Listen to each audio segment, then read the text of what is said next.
Bismillahirrahmanirrahim. Assalamualaikum warahmatullahi wabarakatuh.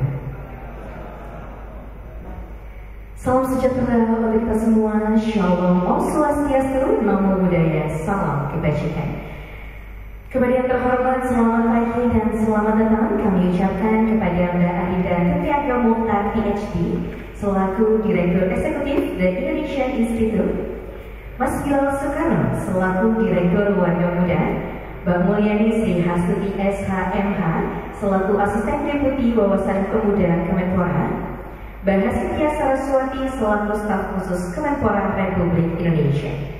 Dan tentunya yang kami hormati keempat narasumber kami, fasilitator, dan tentunya kepada seluruh peserta yang hadir pada hari ini kegiatan workshop peningkatan literasi kepemiluan bagi anak muda dalam rangka penguatan pemantauan kampanye di media sosial pada pemilu 2024. Boleh tepuk tangan dulu hadirin sekalian.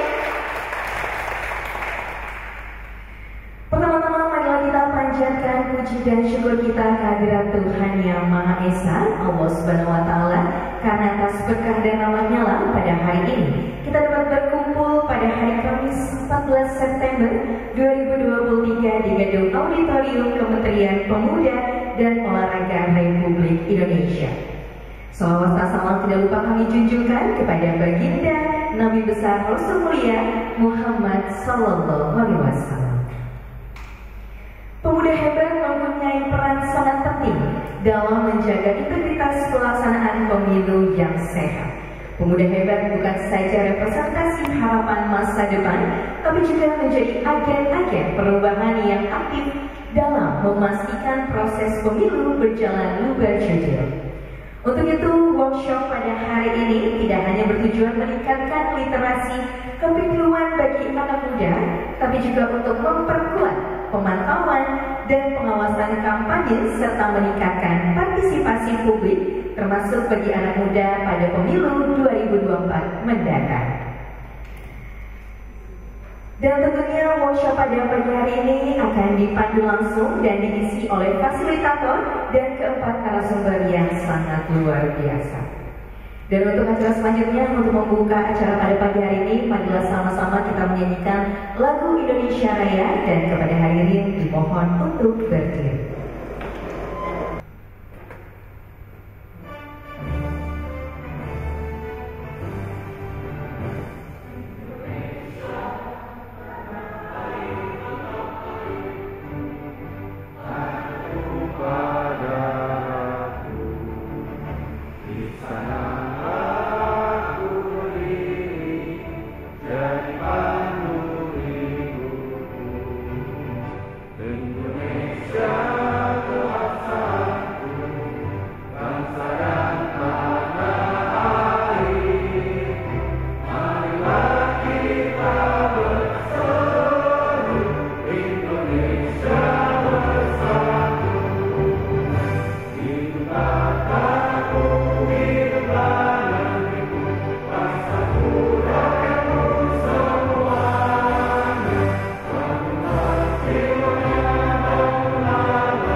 dalam workshop kali ini. Pertama-tama atas nama The Indonesian Institute Center for Public Policy Research, saya ingin mengucapkan terima kasih banyak untuk Kemenpora, Di sini juga ada Ibu Asdep, Ibu Mudani, Ibu Asdep Wawasan Pemuda, lalu juga ada staf sus Kemenpora Ibu Asintia Saraswati yang juga ikut berkolaborasi dalam kegiatan kali ini, dan tidak lupa teman-teman dari warga muda, Bilal dan teman-teman, dan juga teman-teman peserta di sini. Salam kenal, karena ini adalah tiga kolaborasi antara tiga pihak, yaitu Kemenpora, Indonesia Institute, dan warga muda untuk pertama kalinya.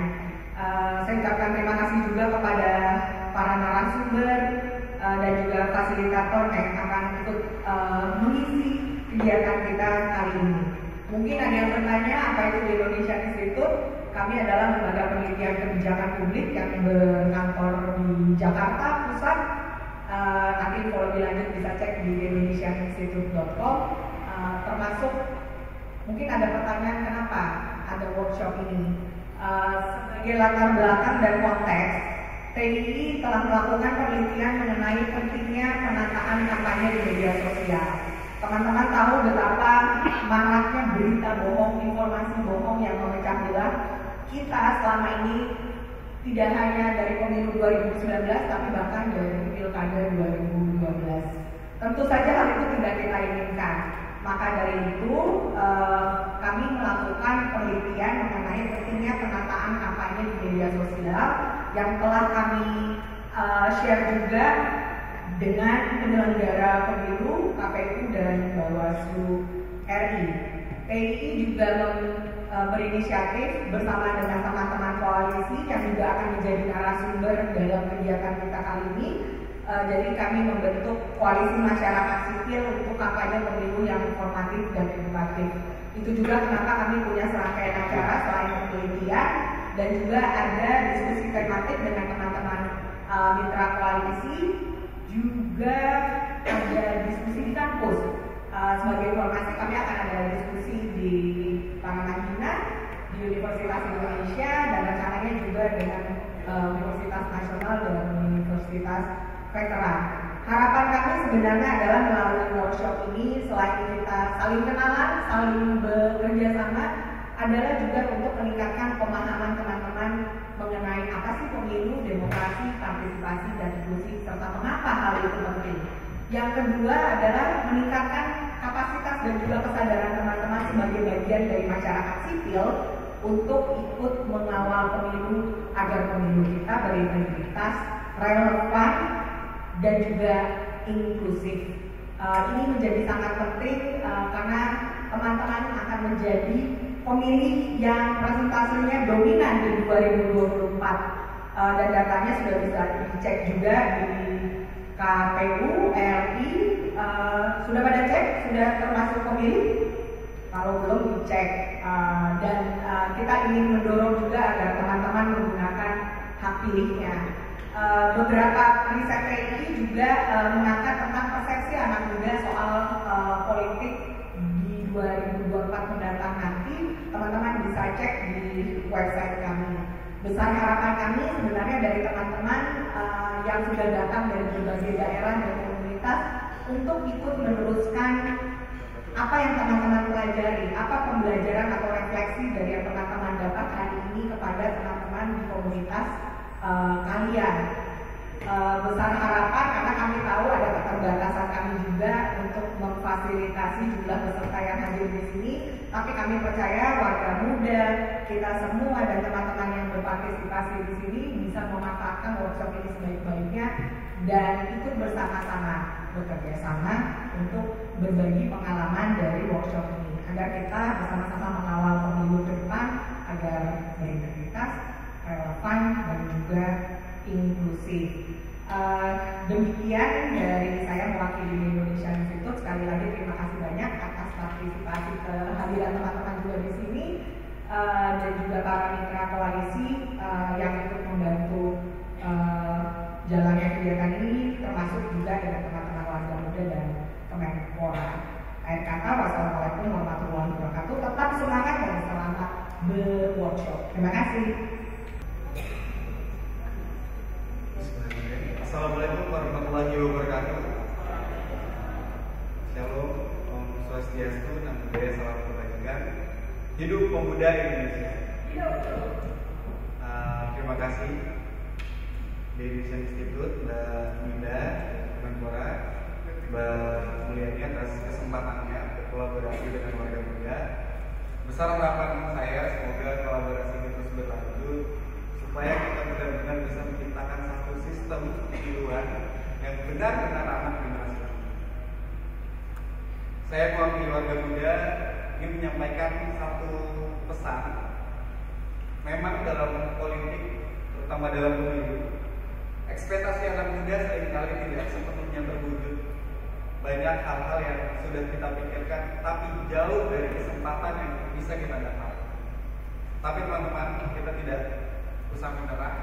Salah satunya dalam workshop ini kita harus meningkatkan satu kemampuan supaya kita memang dikatakan benar-benar layak untuk dalam proses pemilu. Warga muda punya beberapa tagline. Salah satunya kita akan mengawal memiliki masa depan, dan beberapa program dalam proses pemilu ini kita memunculkan satu program bersama teman-teman NGO yang lainnya.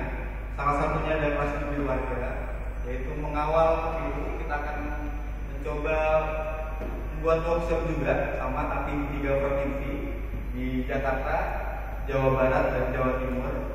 Workshop ini nantinya akan menciptakan 90 anak muda yang concern terhadap pemilu 2024, serta akan mencoba merumuskan beberapa ide-ide menarik dari pemilu 2024. Dan kita juga akan membudayakan bagaimana satu proses politik atau pemilu yang benar-benar ramah generasi muda, salah satunya dengan pendekatan budaya populer. Mungkin nanti juga akan hadir program-program dari warga muda bicara soal pemilu, tapi konsep-konsepnya mungkin jauh daripada pemilu. Besar harapan saya teman-teman yang hadir pada forum ini bisa berkolaborasi terus dengan warga muda yang dengan sangat terbuka menerima kolaborasi dari teman-teman. Mungkin itu yang bisa saya sampaikan, kurang lebihnya mohon maaf. Terima kasih. Wassalamualaikum warahmatullahi wabarakatuh. Bismillahirrahmanirrahim. Assalamualaikum warahmatullahi wabarakatuh. Salam sejahtera untuk kita semua. Om Swastiastu, Namo Buddhaya, salam kebajikan.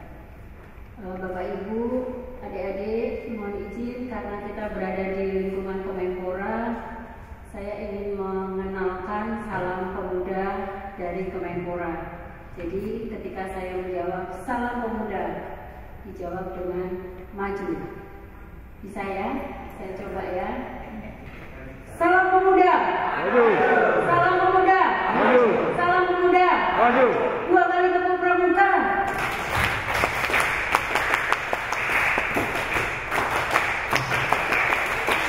Terima kasih. Terima kasih. Mohon izin, saya berdiri di sini mewakili Bapak Deputi Bidang Pemberdayaan Pemuda, Profesor Dr. Haji Muhammad Asrorun Niam Soleh MA, yang beliau berhalangan hadir sehingga menugaskan saya untuk memberikan sambutan sekaligus membuka acara workshop pada pagi hari ini. Pertama-tama tentu sebagai insan beriman kita senantiasa mengucapkan puji syukur karena kita dapat bertemu dalam keadaan sehat dan menggali ilmu dalam pertemuan pagi hari ini tanggal 14 September 2023 di Wisma Kemenpora untuk mengikuti workshop dengan tema Pemilu Pemuda Hebat, Pemilu Sehat. Yang kami hormati Ibu Adinda Tenriang ke Muhtar, PhD. Yang saya hormati Mas Bilal Soekarno, Direktur Eksekutif Warga Muda. Para narasumber yang telah hadir dan akan memberikan materi, tamu undangan yang tanpa mengurangi rasa hormat tidak dapat saya sebutkan satu persatu. Bapak Ibu jajaran Kemenpora di sini telah telah hadir juga PJ Bidang Politik dan Hukum Bapak Abdul Muslim. Silahkan berdiri Pak Muslim supaya dikenal sama pemuda-pemuda lainnya, serta teman-teman dari perwakilan organisasi para peserta workshop. Yang ingin pertama, setelah saya menyampaikan pembukaan tadi, kemudian saya ingin mengucapkan juga selamat datang dan terima kasih kepada para peserta yang telah hadir di Auditorium Wisma Kemenpora, dan utamanya kepada The Indonesian Institute yang telah menginisiasi kegiatan pada pagi hari ini. Kegiatan workshop ini sangat relevan dengan situasi politik kita saat ini, mengingat Komisi Pemilihan Umum atau yang disebut dengan KPU telah menetapkan daftar pemilih tetap nasional untuk pemilu tahun 2024 tercatat sebesar 204.207.222. Jadi kita catat sekitar 200 juta jumlah penduduk kita, di mana 52%-nya merupakan pemilih muda. Hal ini menunjukkan bahwa pemuda memiliki peran yang sangat penting dalam proses demokrasi di Indonesia. Jumlah pemuda dalam pesta demokrasi ini juga mencakup partisipasi teman-teman kita penyandang disabilitas, di mana menurut data dari Republika yang dicatat oleh KPU di sini mencatat sebanyak 1.178 orang penyandang disabilitas dalam DPT Pemilu 2024, di mana ini mencakup sebanyak 0,54% dari total 204 juta pemilih nasional yang telah saya sebutkan di atas tadi. Ini adalah bukti nyata bahwa kita harus memastikan bahwa hak suara semua warga negara, termasuk yang memiliki disabilitas, itu dihormati dan diperjuangkan. Tadi saya sudah mendapatkan informasi dari Ibu Dinda bahwa materi terkait penyandang disabilitas telah diberikan sebelumnya, dan sekarang adalah fokus untuk pembekalan kepada para duta pemuda yang akan ikut mengedukasi masyarakat dalam kepemiluan dan proses demokrasi menjelang pemilu 2024. Pemuda adalah satu kelompok yang akan mewarisi hasil dari pemilihan umum, sehingga partisipasi aktifnya dalam proses pemilu sangat diperlukan. Oleh karena itu, penting bagi pemuda untuk terdaftar sebagai pemilih dan memberikan hak suaranya untuk calon yang diyakini akan mewakili kepentingan rakyat. Jadi jangan golput ya sebagai pemuda, harus betul-betul memanfaatkan dengan baik hak pilihnya. Pemilu juga peluang bagi pemuda untuk memilih pemimpin yang akan membentuk kebijakan dan arah negara di masa yang akan datang. Dengan memilih bijak dan terlibat aktif dalam pemilu, pemuda dapat menentukan dan memilih pemimpin yang memperhatikan aspirasi dan kepentingan rakyat. Pemuda juga merupakan backbone masa depan bangsa. Sebagaimana Undang-Undang Kepemudaan menyatakan bahwa pemuda berperan aktif sebagai kekuatan moral, kontrol sosial, dan agen perubahan dalam segala aspek pembangunan nasional. Selanjutnya, masih dari Undang-Undang Kepemudaan juga dinyatakan bahwa peran aktif pemuda sebagai agen perubahan diwujudkan dengan mengembangkan pendidikan politik dan demokratisasi. Demikian pula dalam proses pemilu, melalui hak suaranya, pemuda memiliki kekuatan untuk memilih pemimpin yang akan membawa Indonesia ke arah yang lebih baik. Pemuda tidak hanya terlibat aktif dalam pemilu, namun juga memahami inisiasi-inisiasi yang dapat diambil untuk meningkatkan literasi politik dalam mendukung pemilu damai. Dengan dengan mengambil langkah-langkah kontribusi, misalnya pendidikan pemilu, di mana pemuda dapat mengedukasi diri sendiri dan sesama pemuda untuk memahami proses pemilu dan nilai-nilai demokrasi. Pentingnya partisipasi dan hak suaranya. Pengetahuan yang baik tentang politik dan pemilu dapat membantu menghindari konflik dan kebingungan yang tidak perlu. Pemuda dapat mengorganisir forum seperti diskusi, seminar, atau kampanye, atau workshop seperti event kali ini untuk memastikan bahwa pemuda memiliki pemahaman yang baik tentang proses pemilu.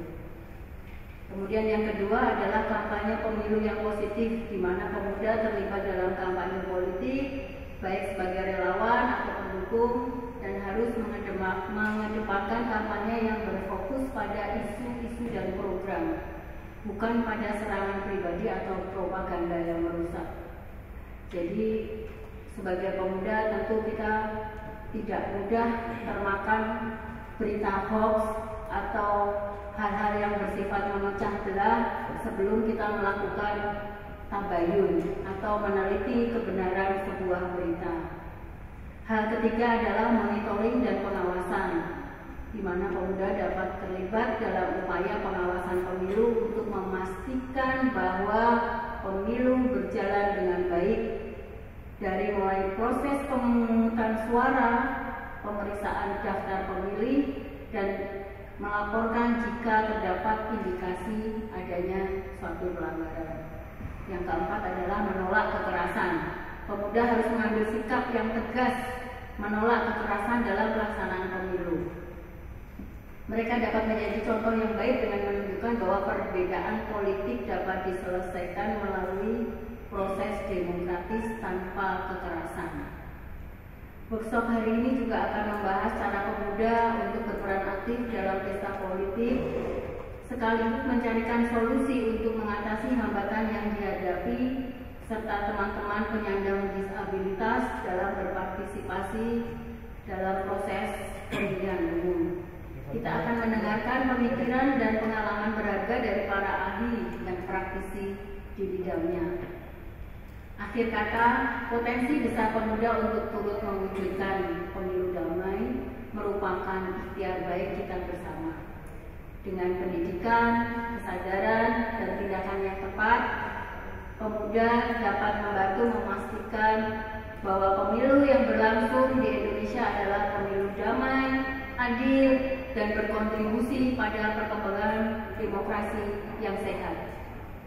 Semoga workshop hari ini dapat memberikan wawasan dan penebalan pemahaman yang lebih mengenai pentingnya pemuda dan inklusi bagi penyandang disabilitas dalam pemilihan umum.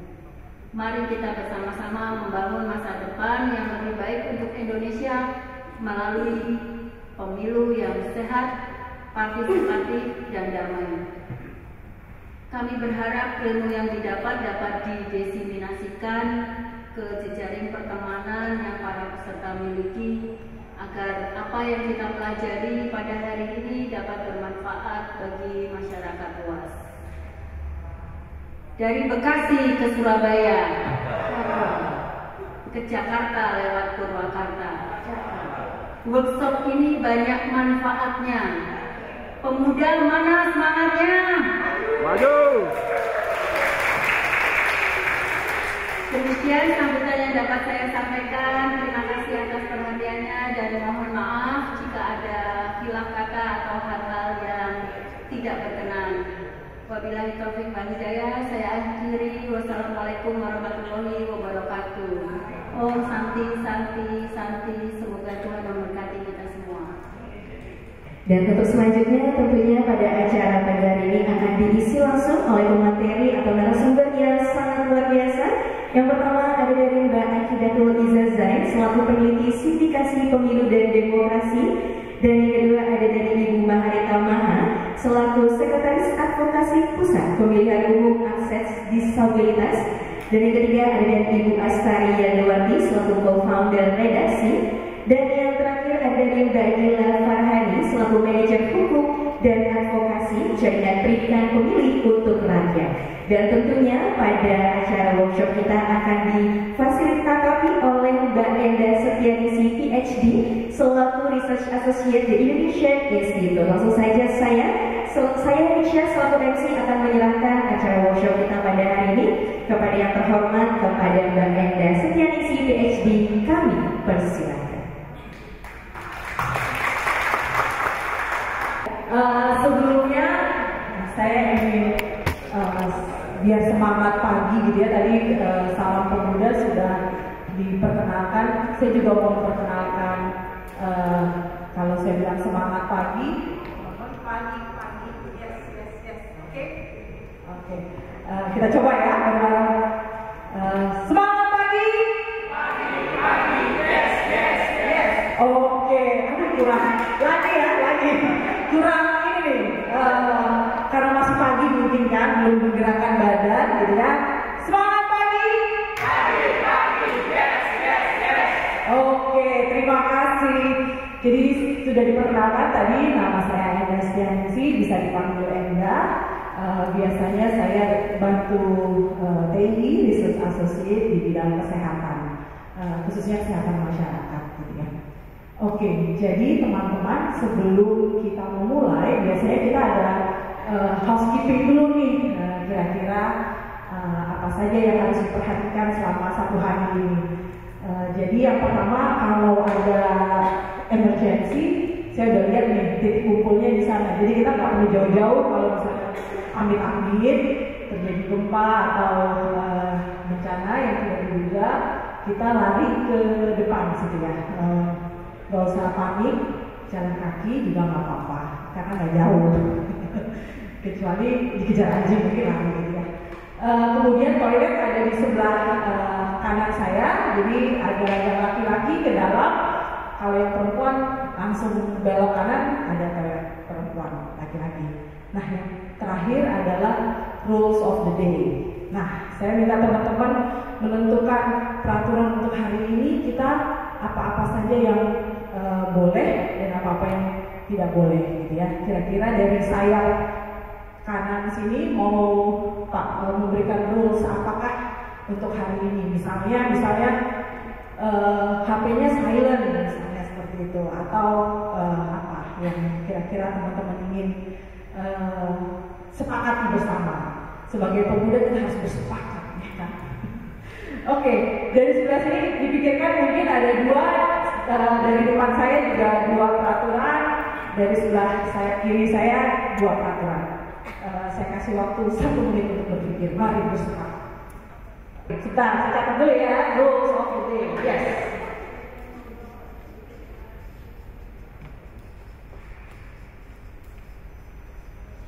Satu, bila ada materi,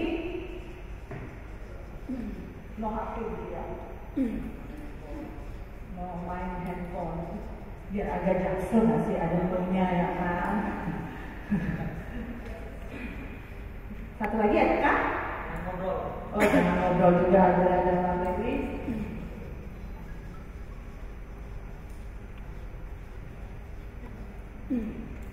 Oke, yang dari sayap tengah, adakah kesepakatan bersama? Tidak boleh meninggalkan forum sebelum rangkaian acara selesai. Oke, pop, tepuk tangan dulu. Tapi kalau ada emergency boleh ya. Tidak boleh meninggalkan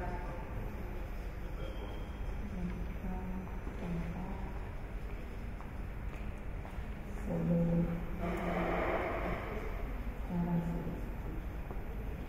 Oke, ada lagi kan? Dari sayap tengah cukup? Sayap kiri kita gimana nih? Oke, jangan tidur saat. Ada kemungkinan berarti jangan makanannya jangan enak-enak dong, kalau terus makan kan ngantuk. Jangan tidur. Ini juga tekanan bagi pemateri nih, membuat teman-teman nggak tidur gitu ya, tetap semangat. Oke, ada lagi kan peraturan yang mau disampaikan ya? Oke. HP-nya HP mode diam ya. Dia no notif ya. Fokus ya, guys, fokus ya kan. Oke, terima kasih. Ada lagi kan kesepakatan bersama yang perlu kita jalani? Udah aman ya, aman kira-kira. Thank you semuanya. Nah ini kan jangan-jangan. Nah saya pengen karena kita ini biar tetap semangat dan mengapresiasi para narasumber nanti ataupun teman-teman sekalian yang ingin memberikan pendapat. Jadi saya mau beri ada salam mantap. Udah pernah dengar belum ya? Kalau saya bilang beri mantap, beri mantap, tepuk tangan, mantap. Oke, ya, coba kita sekali beri mantap, mantap. Suaranya nya mana? Mantap, gitu ya. Beri mantap, sekali lagi. Nah kalau saya bilang berkali-kali, 3 kali. Mantap, mantap. Oke, sip. Oke, sekali lagi. Beri mantap, mantap. Sekali lagi, mantap. Berkali-kali, mantap, mantap, mantap. Oke, tepuk tangan buat kita semua. Oke guys, sudah saatnya kita memulai materi pertama. Materi pertama akan disampaikan oleh Mbak Iza. Mbak Iza ini akan menyampaikan peran dan partisipasi anak muda pada pemilu 2024. Nah, Mbak Iza ini pengalamannya banyak atau tertarik ya di bidang isu-isu pemilu, pemuda dan demokrasi. Nah, tanpa berpanjang lebar kita panggil dan kita beri tepuk tangan dulu kepada Mbak Iza. Thank you. Selamat pagi. Oke, assalamualaikum warahmatullahi wabarakatuh. Di sini aku panggil teman-teman aja kali ya, karena kita kayaknya masih ya paling selisih 2, 3 atau 4 tahun lah. Oke, perkenalkan nama saya Akidatul Iza Zain. Kita pagi hari ini akan mendiskusikan gitu ya, kita sharing-sharing aja soal bagaimana sih peran dan partisipasi anak muda di pemilu 2024 nanti. Nah, tapi sebelum kita masuk ke materi, tadi saya dapat info nih dari Kak Bilal kalau ternyata teman-teman ini ada yang datang jauh-jauh dari luar Jakarta, ada yang dari Jember, ada yang dari Medan ya, Medan atau mana? Lupa. Tapi boleh dong bagi ceritanya sedikit gitu, terutama yang dari luar Jakarta nih, kayaknya udah senyum-senyum dari katanya. Kok itu ya, maksudnya motivasinya apa gitu loh, mau jauh-jauh datang ke Jakarta ikut workshop ini gitu. Mungkin teman-teman ada motivasi apa gitu, boleh berbagi katanya? Oh dari Jakarta. Oh yang agak jauh nih, dari mana ya? Enggak, yang maksudnya dari yang ini mana ya? Ini ya?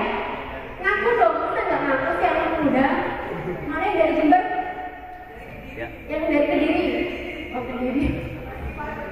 Oke, namanya siapa? Kak Haris ya? Kak Haris boleh cerita dong kenapa sih kok Kak Haris ini niat banget gitu dari Kediri datang ke Jakarta mau ikut workshop ini? 1 menit, silakan.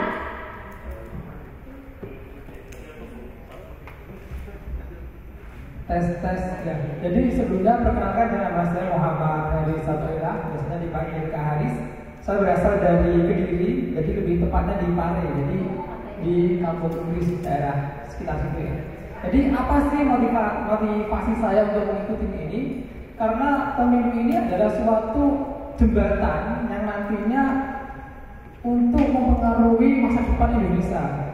Jadi apabila pemilu ini gagal terkait berita-berita hoax atau yang memperbelah itu sendiri, jadi itu juga sangat mempengaruhi. Jadi harapannya dari workshop ini mendapatkan ilmu-ilmu yang bisa menyukseskan pemilu pada tahun 2024. Oke, aplaus buat Kak Haris.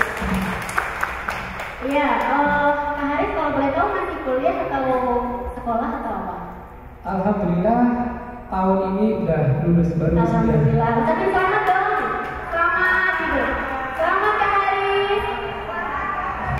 Oke, sebelum kita masuk ke materi, saya ada request gitu ya. Jadi pengen tahu nih sebenarnya seberapa teman-teman itu tahu gitu ya, atau misalnya mengikuti info-info mengenai pemilu.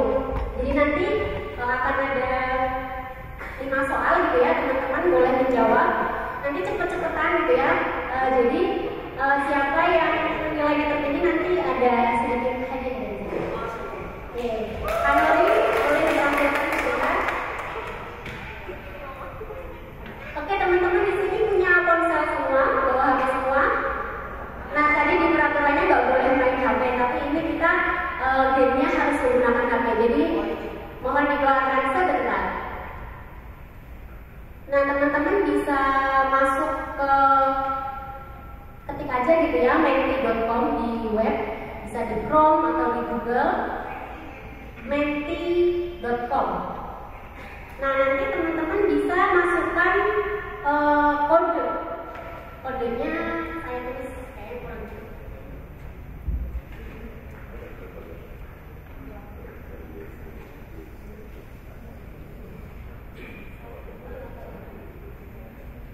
Oh ya, bisa dilihat ini presentasi 167 1627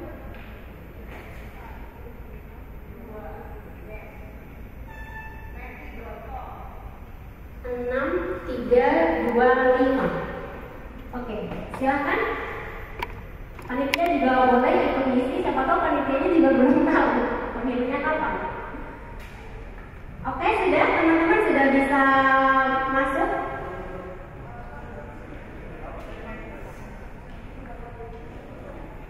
Oh, iya, kalian sorry. 6345, sorry, 6345.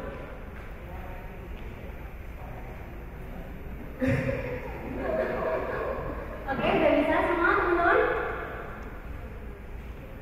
Udah bisa? Udah? Silakan kasih nama. Teman-teman kan harus masukin nama ya.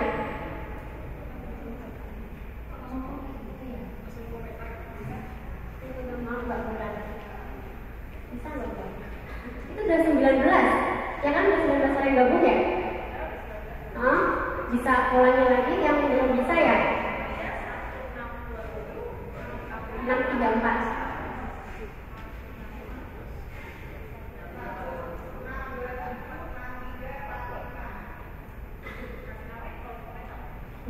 Udah? Namanya di biasanya suruh masukin nama. Udah kan?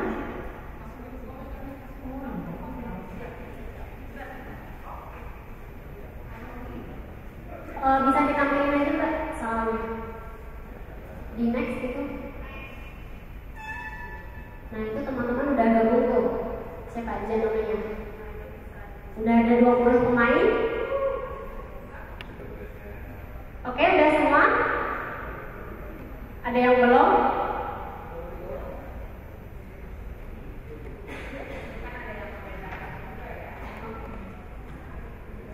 Oh ya, bisa. Oke. Kok jadi berkurang?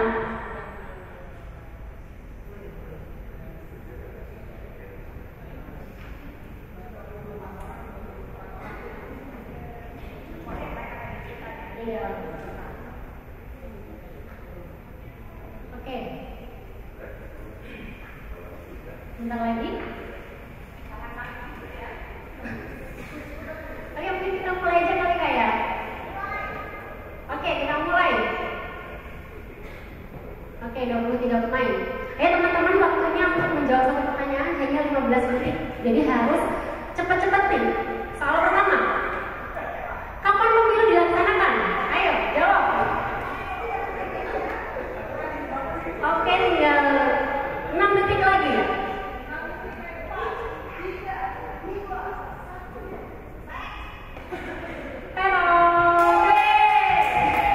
Ada 17 yang benar, yang 3 salah. Coba yang 3 mana?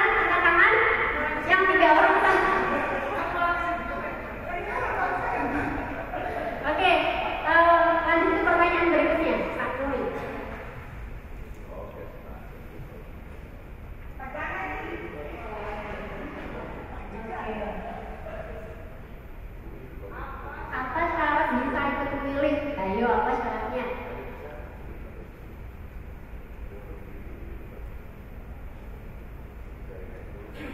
Jangan contek-contekan ya.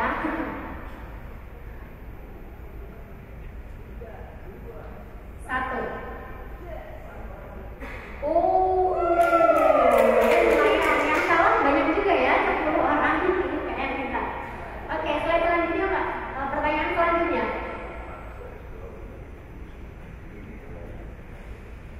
Masih ada 3 soal lagi ya.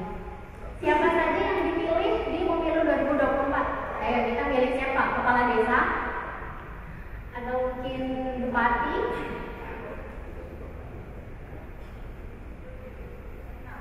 Lima, 4, 3, 2, 1. Pero, banyak juga yang salah ya. Oke, pertanyaan selanjutnya.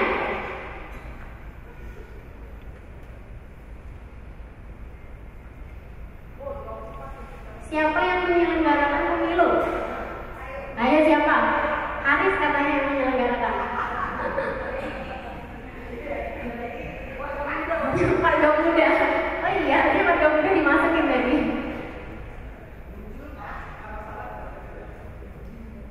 Wah, betul semua, tepuk tangan dong.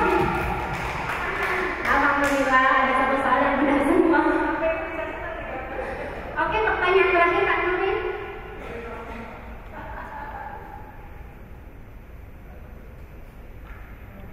Siapa yang mengawasi penyelenggaraan pemilu? Siapa yang mengawasi? Ayo, siapa? Sudah dijawab? Cepet. Wah, oke, bisa nge-close untuk kita semua.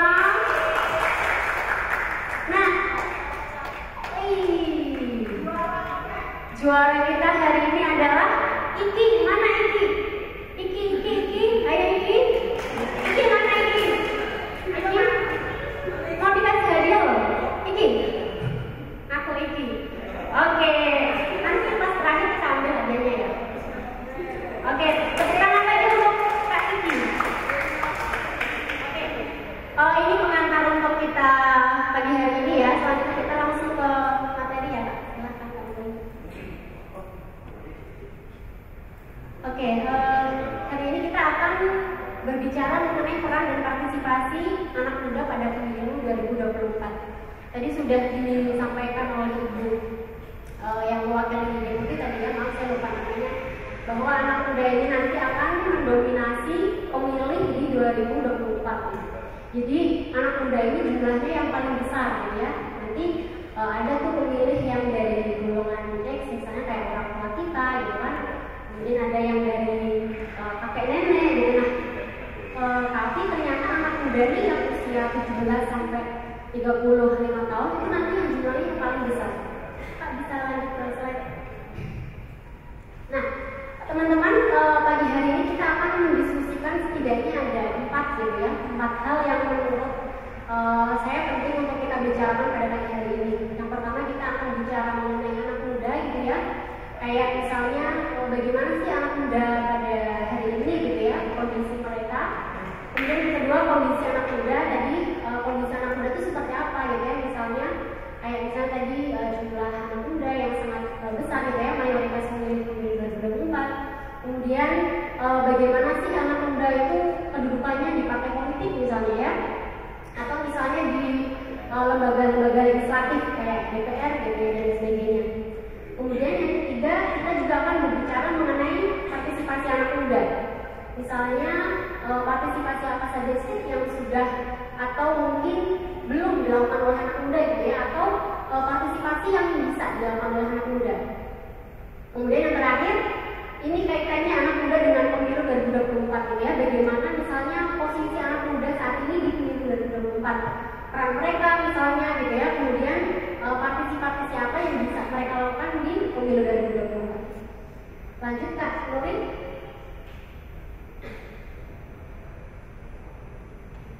Nah, Yang pertama kita akan bahas, kita akan mengkelompokkan gitu ya.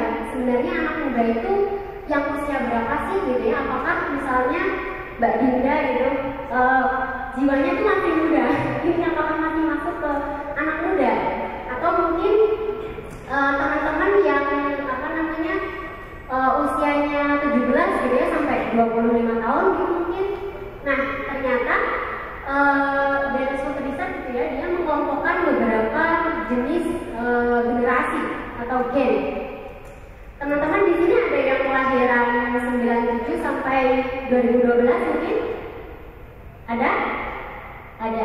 Nah ini teman-teman ternyata masuk di Gen Z. Kalau saya misalnya kelahiran 96, ini ternyata masuknya di Gen Y atau yang dulu sempat ramai banget tuh generasi milenial gitu ya. Nah ini ada pengelompokan usia berdasarkan, ada pengelompokan generasi berdasarkan usia. Kemudian ada Gen X yang kelahirannya 65 sampai 80. Ini mungkin bisa aja tante kita gitu ya, bisa aja orang tua kita, atau bisa aja kakak kita. Kemudian baby boomers, ini mungkin nenek kita gitu ya, dan generasi-generasi alpha. Kalau generasi alpha ini adik-adik kita lah ya, yang saat ini belum terdata sebagai guru. Selanjutnya Kak Nuri. Nah, setidaknya kita garis bawahi ada dua generasi tadi ya, generasi Z dan generasi Y. Nah, dua generasi tersebut ternyata teman-teman nanti di pemilu 2024 itu yang akan mendominasi sebagai pemilih.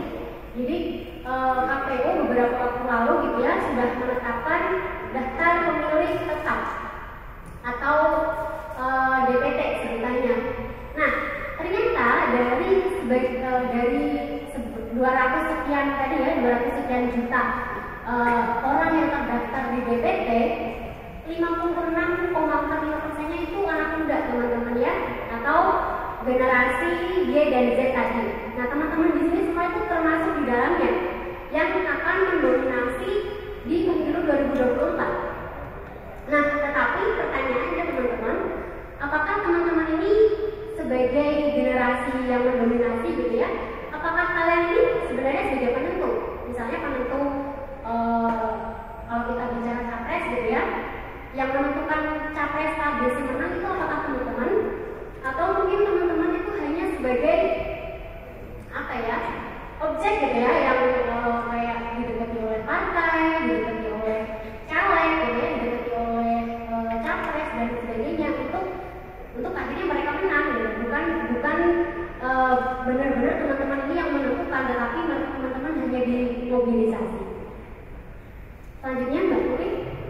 Nah ini kondisi anak muda saat ini gitu ya, apakah teman-teman dengan jumlah yang besar tadi itu sudah menjadi subjek gitu ya, sudah menjadi orang yang benar-benar dipertimbangkan dalam dunia perpolitikan gitu ya, dunia perpolitikan saat ini. Kita melihat dari dua sisi teman-teman. Dari yang pertama kandidasi di sini adalah seberapa banyak sih teman-teman anak muda ini yang bisa nyalek gitu ya misalnya, atau bisa duduk di kursi legislatif misalnya DPRD kabupaten ya, atau provinsi, atau bahkan RI. Kemudian yang kedua dari tataran mengamati proses pengambilan kebijakan.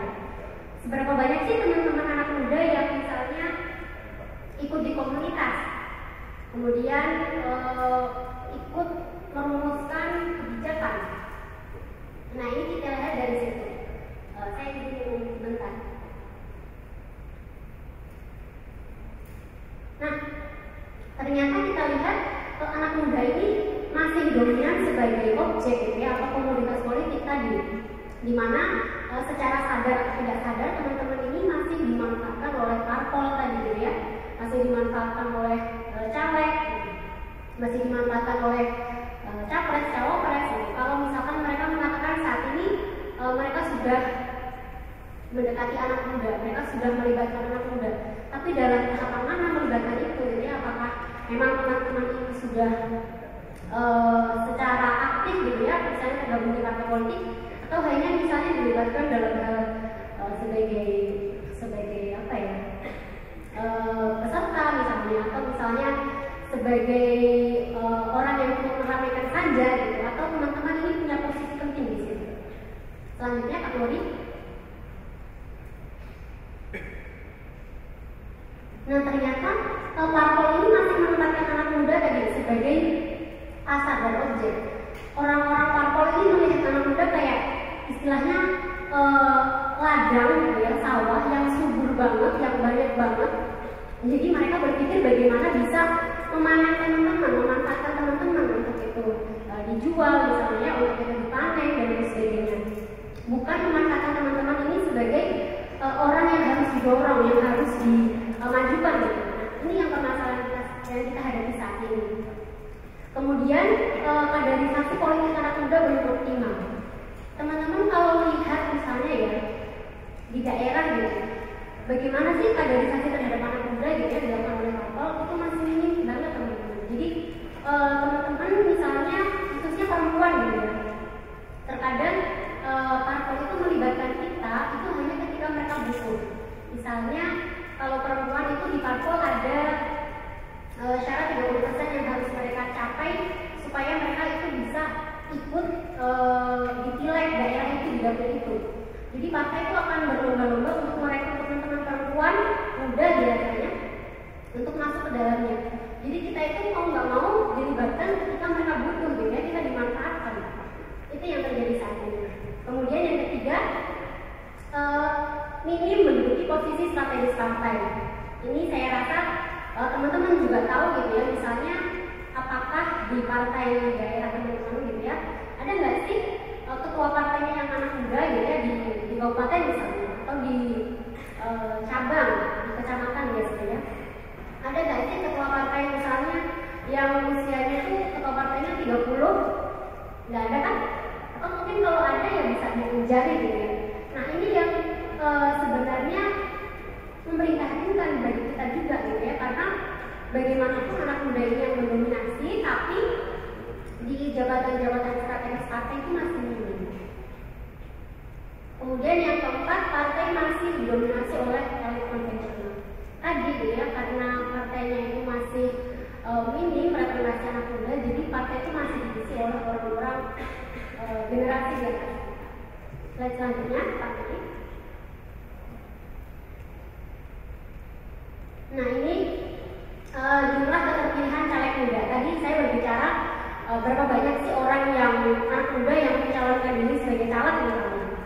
Nah ini di 2019 kemarin di DPR RI gitu ya, jumlah pemilih muda ini usia 17 sampai 40 tahun di pemilu kemarin itu juga mendominasi 54,38%. Nah jika dibandingkan gitu ya, jumlah pemilih muda yang begitu besar 54,3%, ternyata jumlah caleg mudanya itu nggak sebanding teman-teman, hanya 19,36%. Kemudian yang terpilih gitu ya, dari 19% itu yang terpilih hanya 16,53%. Makin kanan makin turun gitu ya, yang awalnya jumlah pemilihnya 53% ya 54%. Kemudian yang mendaftarkan diri sebagai caleg itu ada 19%, kemudian dari caleg itu yang terpilih hanya 16%. Nah, 16% ini ternyata ketika kita telusuri itu adalah anaknya elit partai gitu ya, misalnya. Kemudian kerabatnya, istrinya dan sebagainya. Jadi jumlah yang terpilih pun itu hanya orang-orang tertentu saja yang punya privilege gitu ya. Kita ini siapa? Kita nggak bisa masuk ke 16% itu. Kemudian ke pemilu 2024 jumlah pemilih mudanya masih mendominasi 51%. Kemudian caleg mudanya KPU beberapa waktu lalu sudah menetapkan DCS, daftar calon sementara. Nah, ada 32,90%, lumayan besar ya. Berapa banyak nanti anggota caleg muda itu yang terpilih kita belum tahu, karena kan pemilunya belum mulai, masih nanti ya di 2024. Tapi setidaknya kita ingin melihat gitu ya, apakah anak muda ini bisa menduduki kursi-kursi legislatif gitu. Apakah ini memang murni karena dia ini misalnya punya kapasitas gitu ya, kemudian benar-benar memperjuangkan kepentingan masyarakat, khususnya anak muda sebagai konstituennya, atau jangan-jangan mereka ini terpilih karena tadi ya punya privilege, misalnya keluarga elit partai, anaknya misalnya ya, ponakannya dan sebagainya. Slide selanjutnya, Pak Mudi. Nah, tadi kita lihat di tataran legislatif di DPR. Sekarang kita coba lihat yang di eksekutif. Ini di pemilihan kepala daerah tahun 2020 kemarin. Jadi tahun 2020 kemarin itu adalah pemilihan kepala daerah yang dilaksanakan secara serentak di 270 daerah. Mungkin teman-teman di daerah teman-teman ada juga yang melaksanakannya di 2020 kemarin. Nah, ternyata ini data dari Perludem, mereka mencatat bahwa ada 20 kepala daerah dan 17 wakil kepala daerah yang terpilih gitu ya sebagai tadi kepala daerah dan wakil kepala daerah, dan usia mereka itu di bawah 34 tahun. Jadi kalau dipresentasikan itu hanya 13,7% dari 270 daerah tadi. Ini prestasi yang sangat kecil ya, jadi nggak nyampe 30%. Kalau kita bicara perempuan itu kan ada batas minimal yang ingin kita capai 30%. Tapi kalau kita bicara anak muda, ternyata baru 13% gitu ya yang terpilih sebagai kepala daerah di 2020 kemarin. Nah, ini sama ternyata dengan di caleg tadi ya. Kita lihat kenapa kok 13% ini bisa terpilih. Ternyata kalau kita telisik lebih jauh, mereka juga punya hubungan kekerabatan gitu ya dengan elit-elit di lokal.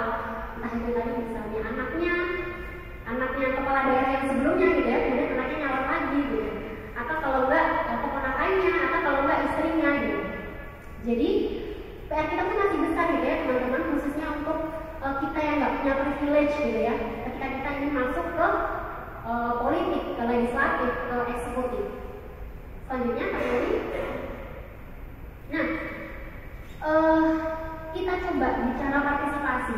Kira-kira apa sih partisipasi yang bisa dilakukan anak muda gitu ya? Melihat tadi fakta-fakta gitu ya, kondisi-kondisi yang dialami oleh anak muda saat ini.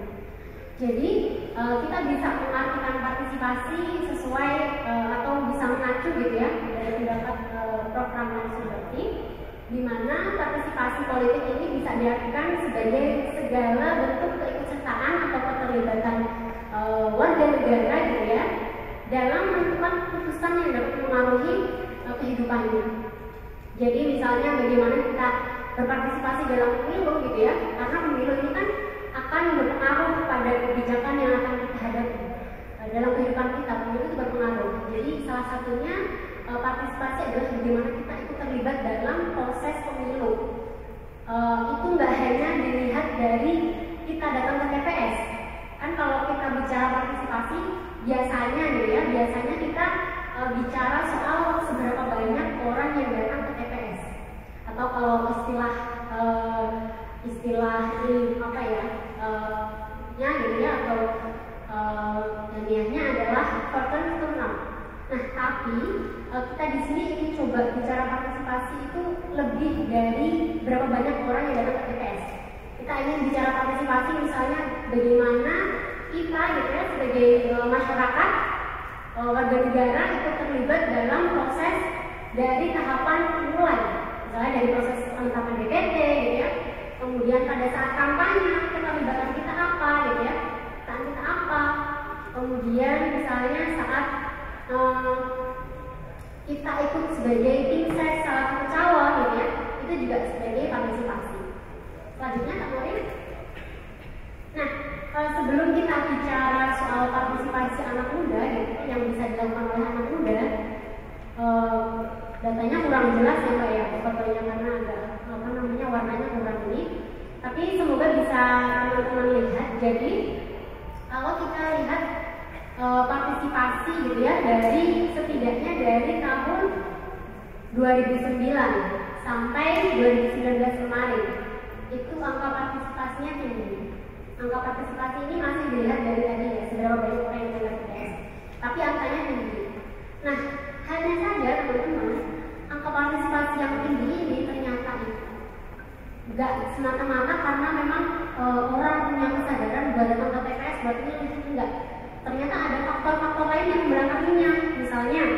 politik uang. Teman-teman kemarin pernah nggak dapat kayak gitu, atau misalnya orang tua atau tetangga dengar ada dapat kayak gitu? Ya, ya. Nah ternyata ini salah satu faktor yang bikin orang itu berbondong-bondong ke TPS gitu ya, karena dia dapat misalnya sejumlah uang, katakanlah 50.000 gitu ya misalnya, atau 100.000. Kemudian ternyata faktor ini juga dilatar belakangi oleh apa, misalnya kayak dia ingin mendukung salah satu calon ini gitu ya, jadi kayak dia misalnya berantem dengan pendukung kandidat lain gitu ya. Kalau kita lihat di 2019 kemarin, atau misalnya pilkada DKI 2017 Ahok versus Anies, itu kan orang cebok kampret gitu ya. Nah itu yang ternyata juga membuat angka partisipasi tinggi. Jadi faktornya itu ada banyak. Kemudian yang hilang gitu ya, yang hilang dari pemilu yang kita harapkan itu berlangsung secara demokratis gitu ya, ternyata yang hilang adalah proses transaksi politik yang berdasarkan program.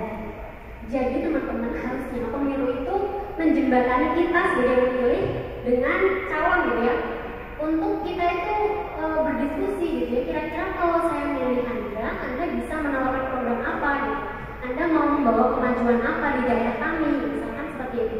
Tapi ternyata proses-proses itu luput, hilang, nggak apa ya, nggak ter-highlight karena kita kalah dengan tadi misalnya politik uang, kemudian hoax gitu ya, kemudian ujaran kebencian di medsos, itu yang akhirnya mendominasi proses pemilu kita. Yang akhirnya hal-hal penting yang harus kita sampaikan tadi, misalnya kayak apa namanya, kita tawar-menawar program dan sebagainya, itu hilang teman-teman. Nah, ini yang harapannya jangan sampai terulang lagi di pemilu 2024 gitu ya. Teman-teman muda yang mendominasi, harapannya bisa bareng-bareng mendobrak itu. Selanjutnya Kak Nuri. Slide selanjutnya Kak Nuri. Nah, ini yang ini dulu atau yang sebelumnya Mbak ya? Nah ini partisipasi anak muda. Jadi Almor dan Verba dia membedakan ada dua jenis partisipasi, yang konvensional dan non-konvensional. Kalau konvensional ini yang sifatnya semacam formal gitu ya. Jadi teman-teman tahu ada PPK PPS? Tahu? Tahu. Kemudian teman-teman Panwascam tahu? Tahu. Nah ini yang partisipasi yang sifatnya formal gitu ya. Jadi teman-teman mendaftar sebagai penyelenggara di kecamatan gitu ya, di desa dan sebagainya. Ini yang sifatnya formal. Kemudian misalnya teman-teman mendaftar sebagai pengawas, misalnya mengawasi ketika ada proses-proses pemilu kampanye kita, misalnya ada praktik politik uang, teman-teman mengawasi, melaporkan, itu yang masuk ke dalam konvensional, formal. Kemudian misalnya teman-teman ikut dalam gerakan relawan salah satu pasangan calon, itu juga sebagai bentuk partisipasi yang formal. Kemudian misalnya teman-teman ikut sebagai tim ses, ya, tim ses caleg, tim ses kepala daerah, itu juga bentuk yang partisipasi formal. Tapi ada juga bentuk partisipasi yang non konvensional atau non formal. Misalnya di sini ada teman-teman yang aktif di atau misalnya terlibat di teman-teman aktivis lingkungan, ada feminis perempuan, kemudian misalnya di keagamaan. Nah itu maksudnya di non formal atau non konvensional. Jadi misalnya teman-teman aktif nih di isu-isu HAM gitu ya, di isu-isu lingkungan, teman-teman aktif bikin kajian gitu ya, bikin diskusi, bikin perkumpulan komunitas itu juga ternyata bentuk partisipasi yang sifatnya konvensional atau non formal. Kemudian misalnya kalau sekarang yang ramai itu stand up comedy gitu ya, bikin roasting pejabat, mengkritik pejabat tapi dengan cara roasting. Kemudian bikin meme, bikin video-video yang sifatnya itu mengkritik gitu ya, tapi dikemas dalam bentuk video, itu juga bentuk partisipasi Jadi banyak gitu ya partisipasi itu, nggak hanya ketika kita tadi memilih, nggak hanya ketika kita menjadi penyelenggara di tingkat daerah atau ad hoc, tetapi seperti yang kita lakukan saat ini gitu ya, ini juga salah satu bentuk partisipasi yang sedang kita laksanakan. Selanjutnya Kak Nuri. Nah, ini ada kajian dari CSIS ya tahun 2017, bentuk atau kegiatan minat yang menarik anak muda. Jadi ini yang paling tinggi adalah olahraga, kemudian ada musik, ada nonton film, dan lain selanjutnya. Yang dilingkari itu adalah membicarakan isu sosial dan politik. Jadi kalau kita tanya anak muda sekarang, kegiatan apa yang bikin mereka tertarik itu ya olahraga gitu ya. Konser kan, kita suka nonton konser kan, nonton Blackpink, nonton BTS, nonton apalah gitu ya, nonton Tulus, Raisa dan sebagainya. Nah ternyata kalau kita tanya anak muda kegiatan atau misalnya diskusi bahas soal politik itu urutannya bawah, ya nggak sih? Teman-teman lebih suka nonton konser atau lebih suka ngomongin politik? Nonton konser, lebih suka nonton drakor apa ngomongin politik? Nonton drakor ya kan, sampai subuh gitu kan kita nonton drakor. Saya juga pernah mengalami itu. Nah ini yang sebenarnya harus menjadi perhatian kita gitu ya. Gimana sih kita ngajak anak muda buat tertarik di politik atau bahkan mungkin mau peduli soal apa yang terjadi saat ini gitu ya. Bisa lewat ini teman-teman, misalnya kita selipin tuh informasi-informasi atau pesan-pesan sosial politik di event-event misalnya konser, atau misalnya kita bikin apa ya, semacam pekan olahraga, tapi nanti di situ kita ada stand booth gitu ya, yang menampilkan informasi-informasi kepemiluan. Intinya kita bagaimana cara kita mencoba ngambil hati anak muda gitu ya, sesuai kesukaan mereka, sesuai keminatan mereka. Gimana caranya itu ya, kita bisa masukkan informasi-informasi pemilu di sana.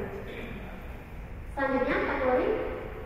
Nah, kalau kita bicara soal isu strategis anak muda gitu ya, mungkin belum banyak yang bicara soal ini.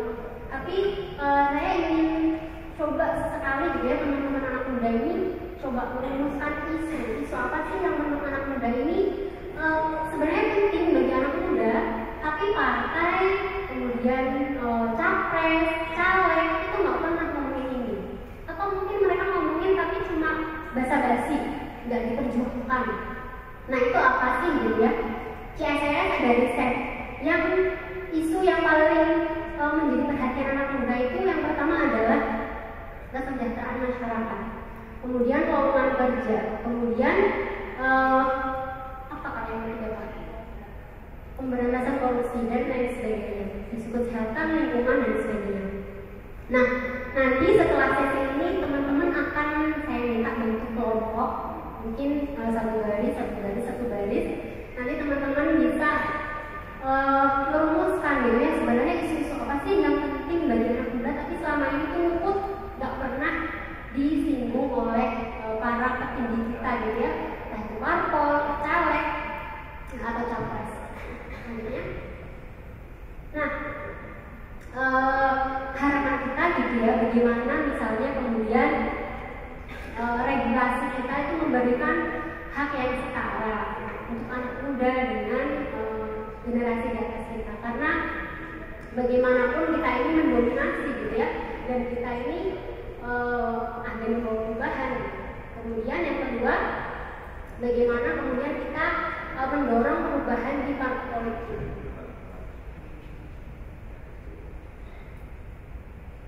Misalnya soal aturannya gitu ya, aturannya yang berpihak kepada anak muda, misalnya tadi dalam hal caleg kita juga diperhitungkan gitu kan, dalam hal eksekutif juga. Kemudian yang ketiga, partisipasi anak muda dalam politik ini beragam sifatnya gitu ya, jadi teman-teman nggak terpaku di satu atau dua kegiatan, tapi bentuk partisipasi itu beragam. Cukup saya kira sampai di situ Pak Nuri ya. Oke, jadi teman-teman mari kita ciptakan ruang yang beragam gitu ya untuk partisipasi. Jadi nggak perlu misalnya kita harus jadi penyelenggara KPK, lain sebagainya, tapi kita bisa berpartisipasi dalam bentuk yang lain banyak sekali. Oke, terima kasih dari saya. Assalamualaikum warahmatullahi wabarakatuh.